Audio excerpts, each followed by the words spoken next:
आज हम लोग एक नया चैप्टर पढ़ने जा रहे हैं इलेक्ट्रोस्टैटिक्स का। वो है इलेक्ट्रिक डाइपोल। इलेक्ट्रोस्टैटिक्स में बहुत सारा चीज़ हम लोगों ने पढ़ा। पॉइंट चार्जेस के लिए इलेक्ट्रिक डाइपोल क्या होता है? Combination of two point charge है, अपोजिट एंड इक्वल मैग्नीट्यूड का होता है। ठीक है, अपोजिट नेचर का और इक्वल मैग्नीट्यूड का होता है, इनका एक कॉम्बिनेशन है, उसी को हम लोग डाइपोल बोलते हैं। डाइपोल का सिग्निफिकेंस क्या है?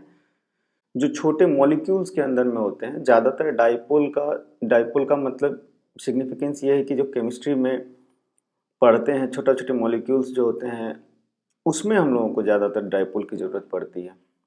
ठीक है, तो चलते हैं आगे बढ़ते हैं।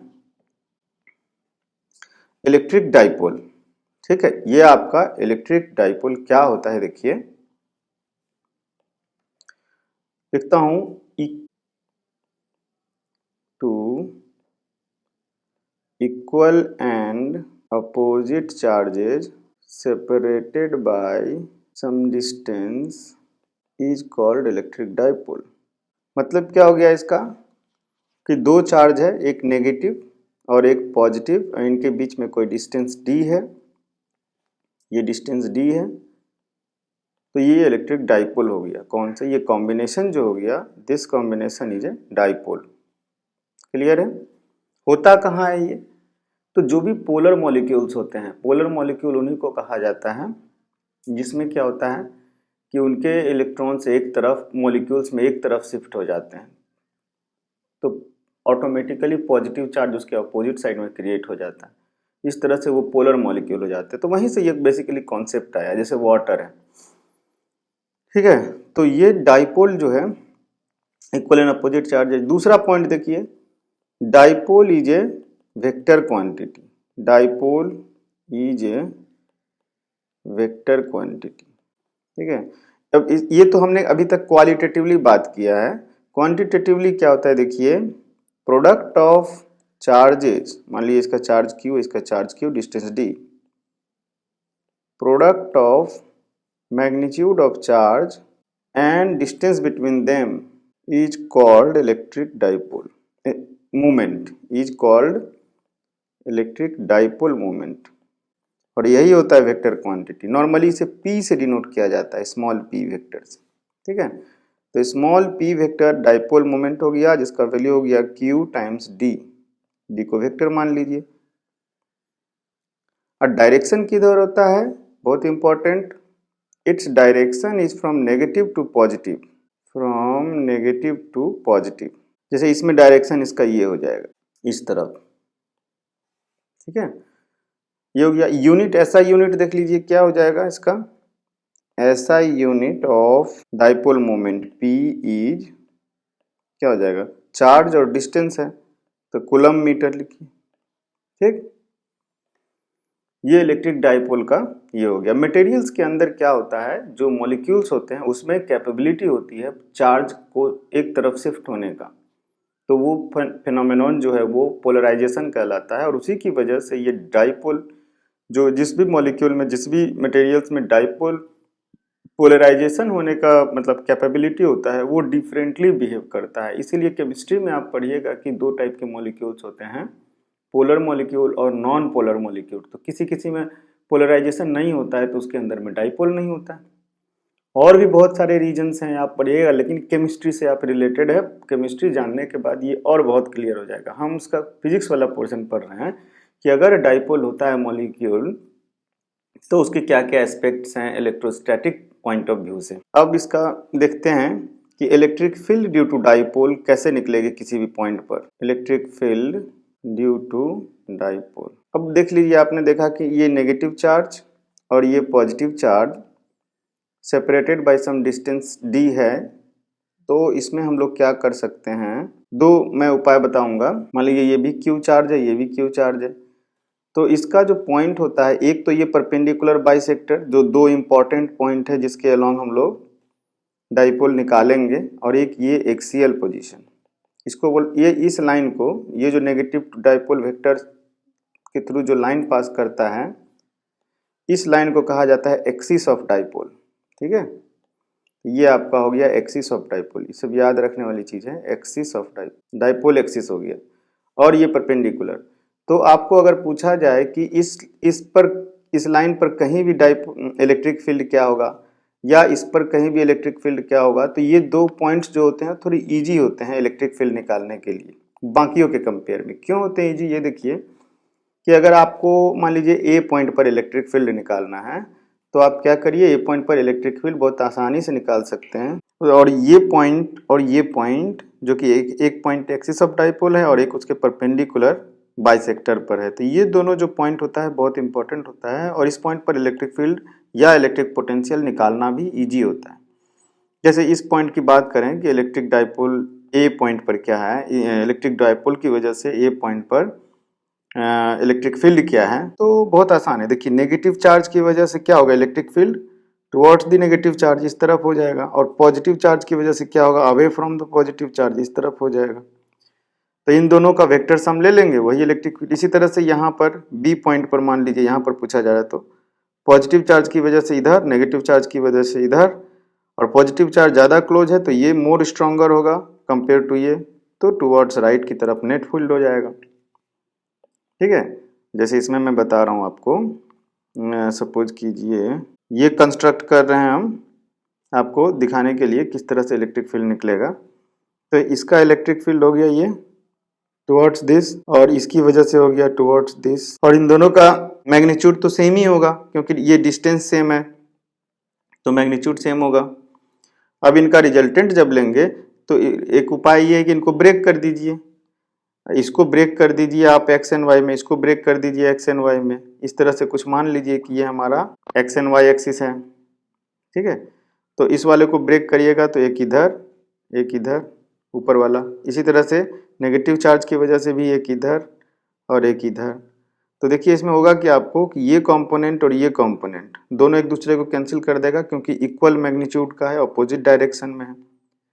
ठीक ना, इसको ये कैंसिल हो जाएगा, ये इधर है और ये इधर है, और ये दोनों डबल हो जाएगा। तो किसी एक का निकालिए और उसको डबल कर दीजिए, हो गए। यहाँ पर क्या करिए, ये निकालिए। इसमें एक ब्यूटी क्या, हम लोग सोचना क्या होता है ना कि इस तरह से इसको d/2 ले लेंगे हम लोग। ठीक है, और यहाँ से यहाँ तक के डिस्टेंस को हम लोग मान लेंगे r। ठीक है, और ये कॉन्सेप्ट पे हम लोग करेंगे, अगर ये r है, ये d/2 है, तो उसके फॉर्म में इलेक्ट्रिक फील्ड निकाल करके हम लोग कुछ प्रूव करेंगे। जो मैं नहीं कर रहा हूँ आपके ऊपर छोड़ रहा हूँ। ठीक है, मैं एक जनरल कर रहा हूँ कि अगर ये इलेक्ट्रिक फील्ड और कोई भी एक जनरल पॉइंट हो तो वहां पर किस तरह से निकाला जाता है वो निकाल करके मैं दिखा दूंगा, और उससे फायदा क्या होगा कि उसमें ये पॉइंट भी और ये पॉइंट भी एक स्पेशल पॉइंट बन के निकल आएगा। ठीक है, electric field due to a dipole at general point. ठीक है, ये इसका ब्यूटी है। देखिए किसी भी जनरल पॉइंट पे इलेक्ट्रिक फील्ड डाइपोल निकालना है तो उससे पहले हम लोगों को इलेक्ट्रिक फील्ड से पहले इलेक्ट्रिक पोटेंशियल निकालेंगे लाइफ को इजी बनाने के लिए। तो सबसे पहले इलेक्ट्रिक पोटेंशियल निकालते हैं क्योंकि वो ज़्यादा आसान है, और पोटेंशियल से फील्ड का जो रिलेशन है उसको को रिलेट करके हम लोग इलेक्ट्रिक फील्ड भी निकाल लेंगे। तो इलेक्ट्रिक पोटेंशियल निकालते हैं सबसे पहले ड्यू टू डाइपोल। मान लीजिए ये डाइपोल है, नेगेटिव और ये पॉजिटिव। ठीक है, और इनके बीच में कुछ डिस्टेंस है इस तरह से, और यहाँ पर कोई एक जनरल पॉइंट ले लिया मैंने, और उस पॉइंट को इस ऐसे कोऑर्डिनेट दिखा रहे हैं कि ये जो पॉइंट है वो डाइपोल एक्सिस के साथ थीटा एंगल बनाता है। ये आपका डाइपोल एक्सिस है, इसके साथ थीटा एंगल बनाता है। ठीक है, ये एक्सिस ऑफ डाइपोल है, आपको पता है, थीटा एंगल बनाता है। तो ये जो दो पॉइंट्स आपके बनते हैं, एक ये और एक ये, इनको कनेक्ट करते हैं इन दोनों पॉइंट्स को, और पी पॉइंट का एक्सिस कुछ इस तरह से लेते हैं। पी पॉइंट का जो ये पॉइंट पी जहां पर हम लोग निकालेंगे उसका एक्सिस कुछ इस तरह से लेते हैं, एक अलोंग दिस रेडियस और एक परपेंडिकुलर टू दिस रेडियस। ये इसको बोला जाता है रेडियल डायरेक्शन, और ये ट्रांसवर्स डायरेक्शन मतलब थीटा डायरेक्शन। ठीक है, ये एक अलग कोऑर्डिनेट एक्सिस लेने का तरीका है। ठीक है, तो मतलब कि डिस्टेंस और एक्सिस के साथ जो एंगल बना रहा है थीटा, उस फॉर्म में हम लोग लेंगे। सबसे पहले इस P पॉइंट का पोटेंशियल निकालेंगे। अगर ये डिस्टेंस हमारे पास R है, बीच वाला जो डाइपोल एक्सिस पॉइंट से लिया गया है, तो ये डिस्टेंस कितना है R। और सिंप्लिसिटी के लिए इसको हम लोग मान लेते हैं टोटल डाइपोल लेंथ को 2L, तो ये L और L हो जाएगा, तो 2L2 टोटल डाइपोल लेंथ हो गया। ठीक, अब क्या करेंगे कि इसका पोटेंशियल निकालना है हमें भाई जी। तो पोटेंशियल निकालना है तो एक थोड़ा सा इसमें ज्योमेट्रिकल कंस्ट्रक्शन है। इस तरह से ये और आपका इसको एक्सटेंड करके यहाँ कर दिए, इसी तरह से इसको यहाँ कर दिए, ये वाला पार्ट। ठीक है, तो ये एक डिस्टेंस ले लिए और ये परपेंडिकुलर ड्रॉप किए, ये परपेंडिकुलर है आपका यहाँ पर। अब देखिए क्या करते हैं, इसका थोड़ा सा नोमेनक्लेचर कर देते हैं हम लोग। नोमेनक्लेचर इस तरह से कर देते हैं, A B C D O, ये नोमेनक्लेचर कर दिए। तो इसमें अगर ध्यान दीजिए कि अंडर द कंडीशन क्या है कि if length of dipole if L is very less than R, तो क्या होगा, अगर ये अजम्पशन रहा तो आप मान सकते हैं कि ये भी परपेंडिकुलर है और ये भी परपेंडिकुलर, ऑलमोस्ट परपेंडिकुलर कहलाएगा। ठीक है, तो ये परपेंडिकुलर कहलाएगा। इसी तरह से यहाँ पर जो है ये परपेंडिकुलर कहलाएगा ऑलमोस्ट, क्योंकि बहुत बड़ा है ना। ठीक है, इस तरह से आप मानिए कि अगर दो लाइन इस तरह लेते हैं तो ये दोनों ही परपेंडिकुलर के अप्रोक्सीमेटली हो जाता है। तो इस कंडीशन में आप देखिएगा क्या हो जाएगा, AC इज इक्वल टू हो जाएगा L, ये थीटा है तो ये भी थीटा हो जाएगा।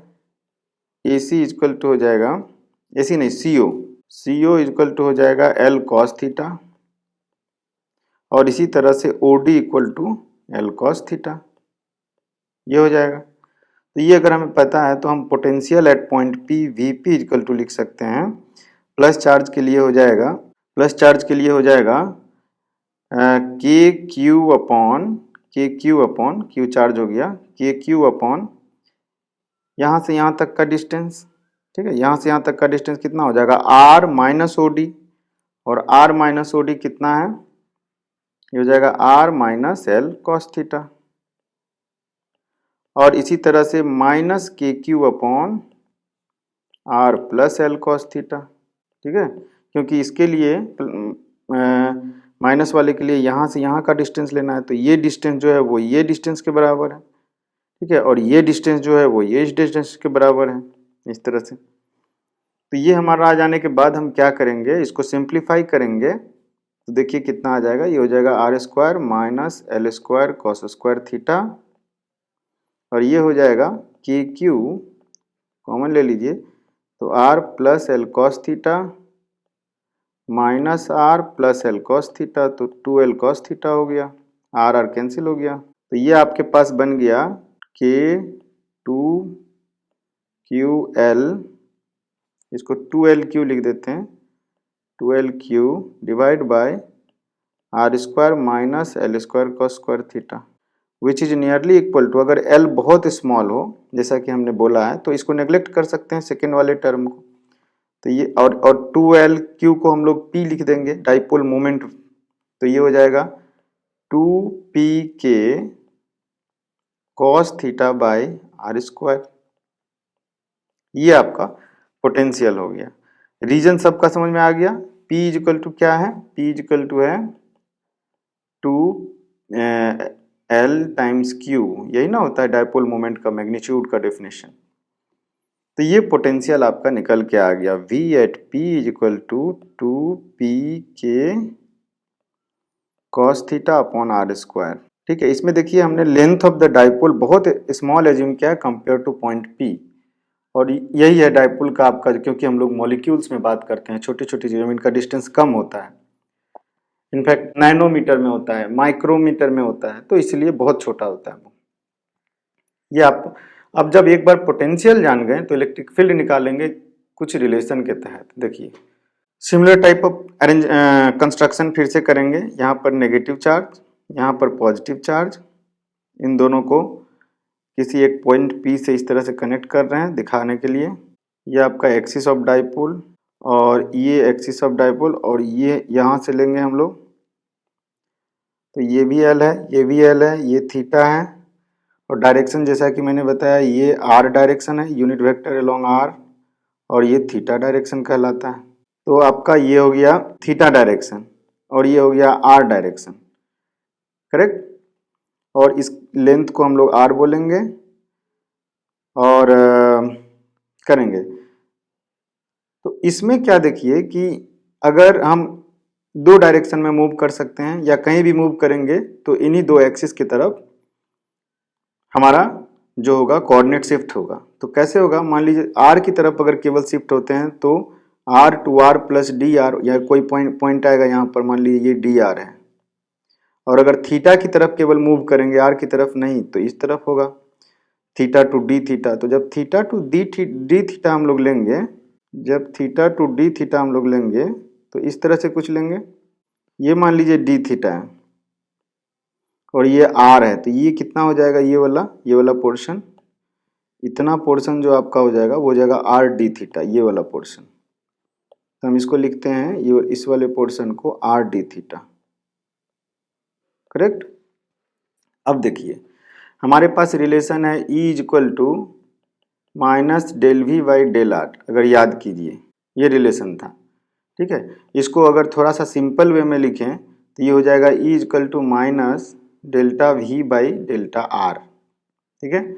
और इस पॉइंट पर अगर हम डेल्टा आर की तरफ जाएंगे तो हम लोग लिखेंगे दो इलेक्ट्रिक फील्ड का दो component, E R equal to minus delta V by R के डायरेक्शन में जो शिफ्टिंग है वो है डेल्टा आर, तो डेल्टा आर लिखेंगे, delta V by delta R मतलब कि डी आर, तो ये सिंपल हो जाएगा minus delta V by delta R मतलब minus D V by D R कर देते हैं, या del V by del R, ठीक है।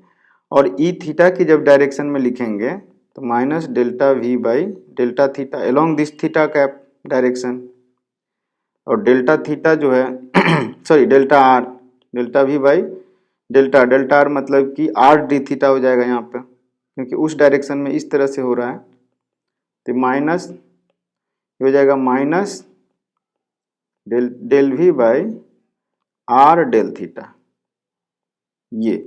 यही यहाँ पर एक थोड़ा सा ट्रिक था, कैसे आया है ये वाला चीज समझाने के लिए मैंने बता दिया। अब भी इससे आसान इसलिए हो गया क्योंकि हमें ई आर और ई थीटा निकल जाएगा, और क्योंकि पोटेंशियल पता है तो हम लोग क्या करेंगे, लिखेंगे E R equal to V हमें पता है, याद कीजिए 2p K cos theta upon R square, ये p पता है हमें, इसी का यूज करेंगे। तो E R equal to minus del V by del R, तो जनाब del V by del R जब लिख रहे हैं तो थीटा को कांस्टेंट माना जाता है, तो आर के रेस्पेक्ट में जब इसको डिफरेंशिएट करेंगे तो ये आपका हो जाएगा आर स्क्वायर का डिफरेंशिएशन जो होता है minus two are cube, 2/r³ होता है, माइनस 2/r³। तो यहाँ पर हम लोग क्या कर लेंगे, R square equal to minus, ये यहाँ पर एक चीज देख लीजिए, इसमें पी के ये आपका पोटेंशियल हो गया कितना, P K cos theta by R square.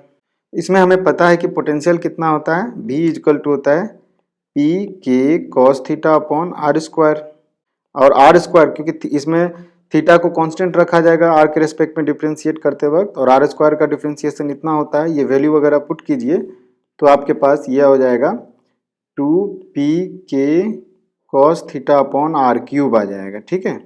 ये ई आर आ गया। इसी तरह से ई थीटा आप निकाल लीजिए, इसको ई आर अगर वेक्टर में लिखना है तो आर कैप कर दीजिए, वेक्टर साइन हो जाएगा। और ई थीटा लिखना चाहते हैं कि थीटा के डायरेक्शन में इलेक्ट्रिक फील्ड क्या होगा, तो minus del V by R del theta कीजिए। देखिए यहाँ पर जो हमने डिराइव किया है, तो ये करिएगा तो ये करके देख लीजिए, ये आ जाएगा P K sine theta upon r³, ठीक है। ये इसलिए आता है पी के साइन, ये थीटा कैप के डायरेक्शन में आ गया, ठीक।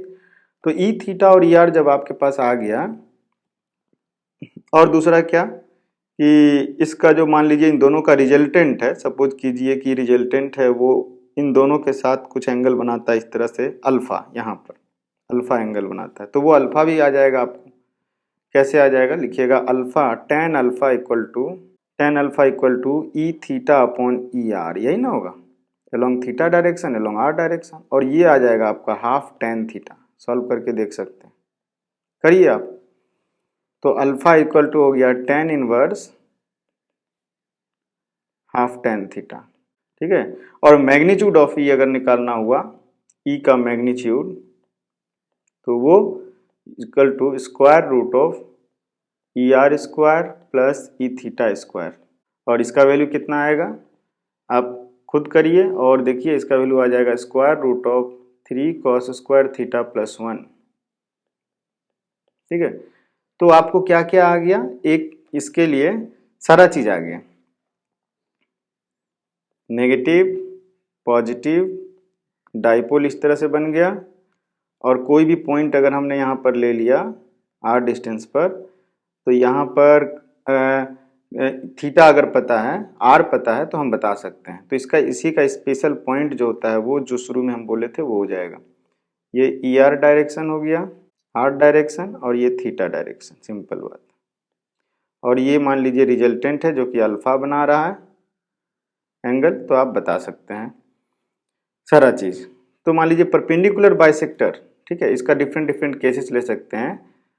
For perpendicular bisector, for a point at perpendicular bisector, perpendicular bisector पे थीटा कितना हो जाएगा, theta equal to 90 degree. Put कर दीजिए और देखिए ई का वैल्यू मैग्नीट्यूड क्या हो जाएगा, cos 90 तो 0 होता है, ठीक ना। तो जो भी होगा सिंपल ई थीटा और ई आर, तो ई थीटा और ई आर में देखिए हमारे पास ई थीटा है P K sine theta by R cube, और ई आर जो है वह 2 P K cos theta by R cube. तो ई आर रह जाएगा केवल, ठीक ना, नहीं ई आर कैंसिल हो जाएगा, कॉस थीटा कॉम्पोनेंट है, तो ई थीटा रह जाएगा और उसका वैल्यू हो जाएगा P K sine theta by R cube. Theta equal to 90 degree रखिएगा तो साइन 90 का वैल्यू 1 हो जाएगा, और ई थीटा का वैल्यू मतलब कि परपेंडिकुलर बाइसेक्टर में जो होगा वो टोटल आपको दिख रहा है यहाँ पर कि अगर ये नेगेटिव चार्ज है, मान लीजिए एक नेगेटिव है एक पॉजिटिव है, और इस पर कहीं हमें निकालना है आर डिस्टेंस पर, तो ई थीटा मतलब इसके परपेंडिकुलर, आर के परपेंडिकुलर केवल इस तरफ रहेगा ई थीटा, और इसका वैल्यू कितना हो जाएगा, E theta equal to K P sine theta by R cube, ये आ जाएगा, यही होता है ये वैल्यू, ठीक है। एकदम बेसिक से पॉइंट चार्जेस को एज्यूम करके कैलकुलेट करिएगा तो भी यही आएगा, राइट। इसी तरह से अगर एक्सिस पर लेते हैं, यहाँ पर माइनस प्लस डाइपोल और ये कहीं पॉइंट एक्सिस है, यहाँ पर लेते हैं, तो इसमें थीटा हो जाएगा 0 डिग्री, ये सेकेंड केस है।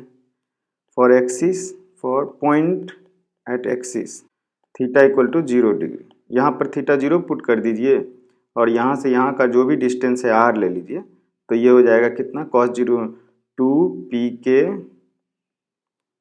बाई आर क्यूब, ये हो जाएगा। साइन थीटा 90 डिग्री में तो 1 होता है, तो इसको लिख देते हैं के पी बाई आर क्यूब, और ये हो जाएगा 2 के पी बाई आर क्यूब, और यहाँ पर ई थीटा ये है और ई आर 0। तो नेट इफेक्टिवली आप निकाल सकते हैं कि effective electric field due to dipole क्या है। चलिए एक और बहुत इंपॉर्टेंट चीज़ डिस्कस करते हैं इलेक्ट्रिक डाइपोल से रिलेटेड, वो है कि जब किसी भी इलेक्ट्रिक डाइपोल को आप एक इलेक्ट्रिक फील्ड में रखते हैं तो उस पर किस तरह से फोर्स या टॉर्क लगता है, ठीक है। तो क्योंकि इसमें इक्वल एंड अपोजिट चार्जेज है डाइपोल के अंदर में, तो फोर्स भी इक्वल एंड अपोजिट लगेगा, ठीक है। बिकॉज इक्वल मैग्नीट्यूड का है, अगर इलेक्ट्रिक फील्ड यूनिफॉर्म रहा सब जगह तो उस पर क्या होगा, फोर्स भी इक्वल मैग्नीट्यूड का लगेगा। ये देखिए, मान लीजिए कि ये आपके पास डाइपोल है नेगेटिव और ये एक पॉजिटिव, ये दोनों मिलकर के डाइपोल बना हुआ है। ये डाइपोल लेंथ है सपोज कीजिए 2L, ठीक है।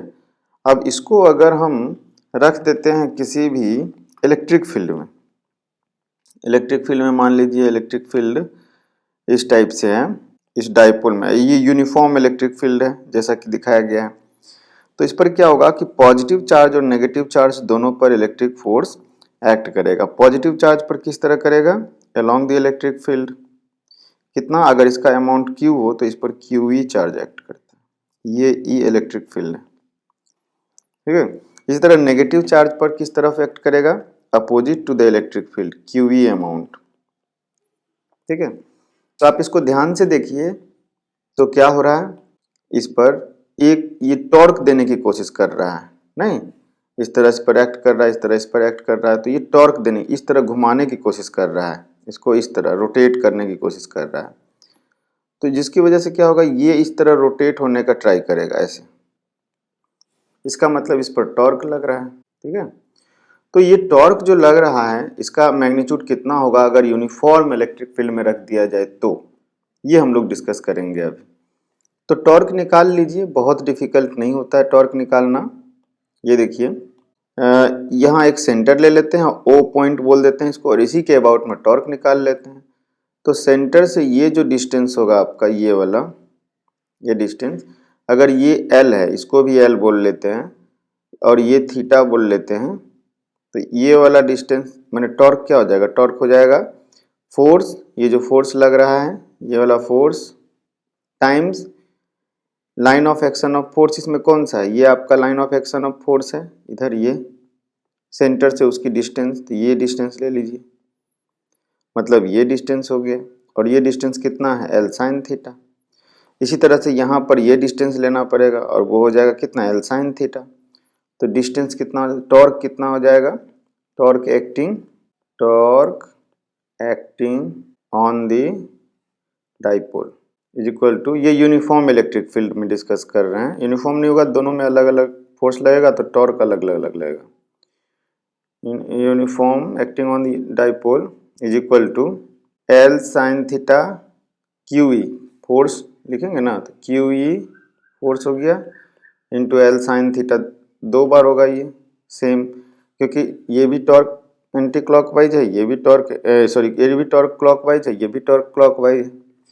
तो Q E L sine theta plus Q E L sine theta, मतलब two Q E L sine theta, और टू क्यू एल को हम लोग नॉर्मली क्या बोलते हैं, लेंथ ऑफ द डाइपोल, और चार्ज से मल्टीप्लाई हुआ तो डाइपोल मोमेंट हो गया, पी साइन थीटा आया, ये मैग्नीट्यूड आ गया है टॉर्क का। ठीक है, टॉर्क का मैग्नीट्यूड आया है।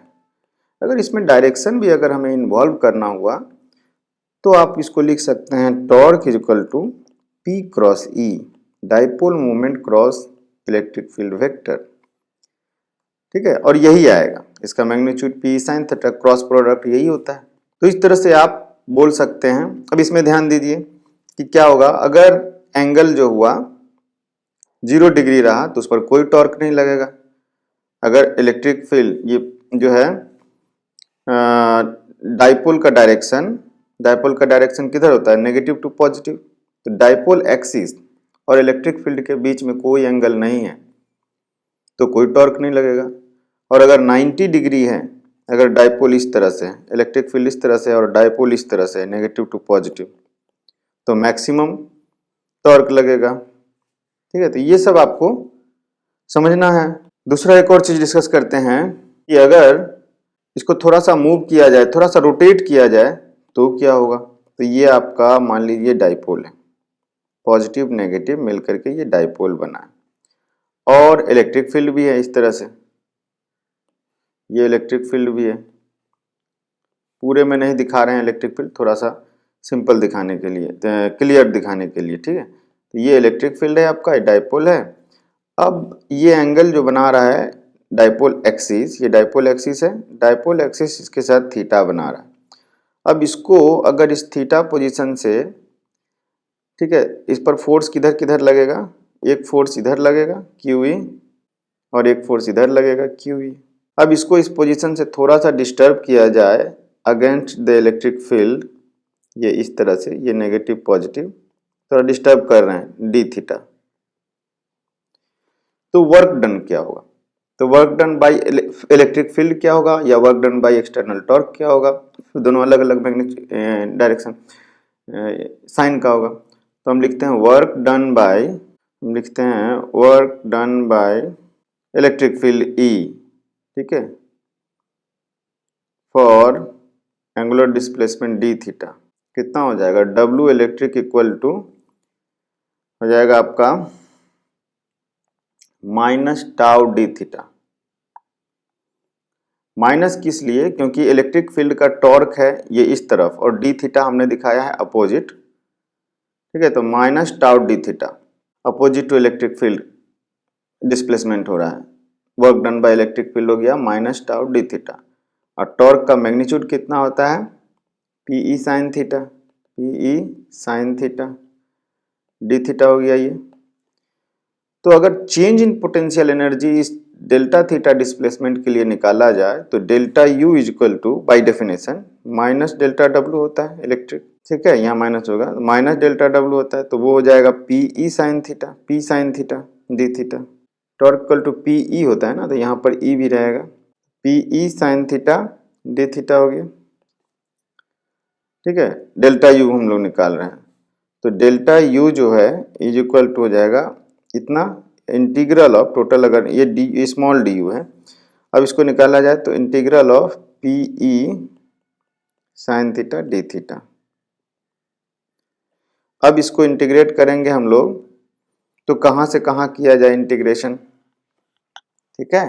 डेल्टा यू थीटा 1 से थीटा 2 कर देते हैं,